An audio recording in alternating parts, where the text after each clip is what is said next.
Assalamualaikum warahmatullahi wabarakatuh.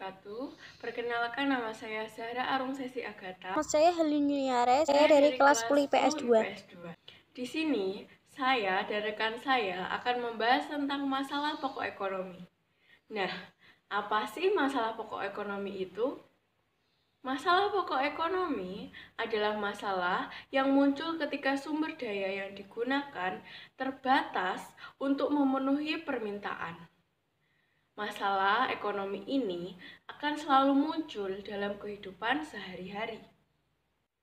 Masalah pokok ekonomi atau bisa juga disebut permasalahan ekonomi dibagi menjadi pokok permasalahan ekonomi klasik dan pokok permasalahan ekonomi modern.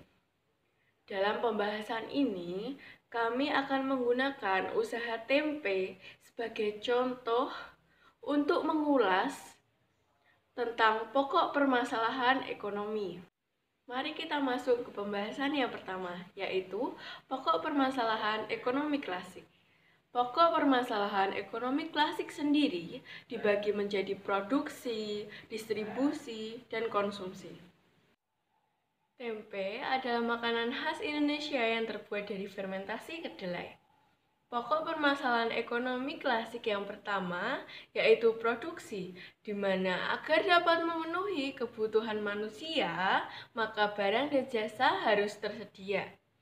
Tempe terbuat dari kedelai, di mana di Indonesia sangat mudah menemukan kedelai. Maka dari itu tidak ada permasalahan dalam pokok permasalahan ekonomi yang pertama. Kedua, yaitu distribusi, adalah bagaimana produksi bisa terdistribusi secara baik hingga sampai ke tangan konsumen. Dalam masalah ini, sudah ada distributor yang menyalurkan, maka tidak ada masalah. Dan yang terakhir adalah konsumsi, yaitu apakah barang tersebut akan dikonsumsi atau malah terbuang sia-sia. Dalam hal ini, tidak ada masalah karena tempe sangat dinikmati berbagai kalangan masyarakat. Pembahasan selanjutnya adalah pokok permasalahan ekonomi modern. Terdapat 3 pokok permasalahan ekonomi modern. Pertama, what, yaitu jenis barang yang akan diproduksi. Berarti what adalah tempe. Kedua, how, yaitu bagaimana cara memproduksinya. Cara memproduksinya digambarkan dalam gambar berikut. Berikut ini adalah langkah-langkah proses pembuatan tempe. Rebus biji kedelai yang sudah bersih selama 20 menit. Kedelai yang sudah direbus direndam semalaman hingga menghasilkan kondisi asam. Keesokan harinya, kulit ari kedelai dikupas hingga didapatkan keping-keping kedelai. Keping-keping kedelai dicuci lalu dimasukkan ke dalam dandang lalu ditanak.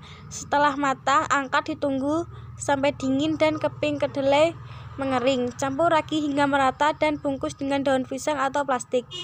Peram semalaman, tusuk dengan lidi. Yang terakhir, peram lagi semalaman. Keesokan harinya, tempe telah jadi dan siap dikonsumsi. Dan yang terakhir adalah verworm, yaitu untuk siapa barang diproduksi. Tempe diproduksi untuk semua lapisan masyarakat dengan cara didistribusikan. Sekian dari kami. Jika ada salah kata, kami mohon maaf. Wassalamualaikum warahmatullahi wabarakatuh.